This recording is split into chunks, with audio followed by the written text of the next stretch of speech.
গণভোটের মাধ্যমে জনরায় প্রকাশিত হয়েছে। জুলাই সনদ বাস্তবায়নে সব রাজনৈতিক দলই অঙ্গীকারবদ্ধ। নৈতিক ও রাজনৈতিক দায়বদ্ধতা রয়েছে সবারই। সকালে প্রেস ব্রিফিংয়ে এসব কথা জানান প্রধান উপদেষ্টার বিশেষ সহকারী ডক্টর আলী রিয়াজ। তিনি বলেন, সংসদের উচ্চকক্ষের আসন বণ্টন কিভাবে হবে সেই সিদ্ধান্ত হবে সংসদ ও সংবিধান সংস্কার পরিষদের আলোচনায়। দর্শক, বিস্তারিত জানাচ্ছেন ফরহাদ ইবনে মালিক। জুলাই সনদ স্বাক্ষরের পর বাস্তবায়নের লক্ষ্যে জাতীয় নির্বাচনের সাথে অনুষ্ঠিত গণভোটে সংখ্যাগরিষ্ঠতা পেয়েছে হ্যাঁ ভোট। এ নিয়ে শনিবার প্রেস ব্রিফিং করেন ঐকমত্য কমিশনের সাবেক সহসভাপতি ও প্রধান উপদেষ্টার বিশেষ সহকারী ডক্টর আলী রিয়াজ।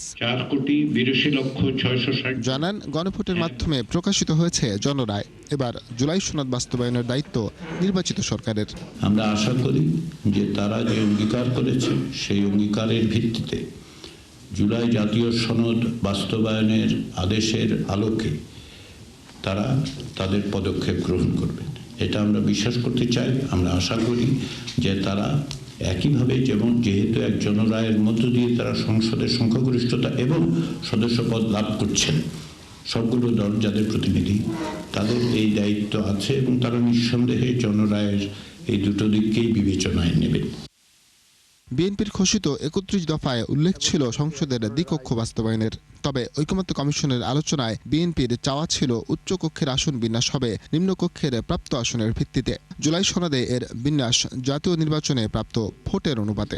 গণভোট 2026-এর আলী রিয়াজ জানান, এ বিষয়ে সিদ্ধান্ত হবে নির্বাচিত সংসদ ও সংবিধান সংস্কার পরিষদের আলোচনায়। তবে রাষ্ট্রীয় স্বার্থে বিএনপি তাদের সিদ্ধান্ত পুনর্বিবেচনা করবে বলেও তার আশা।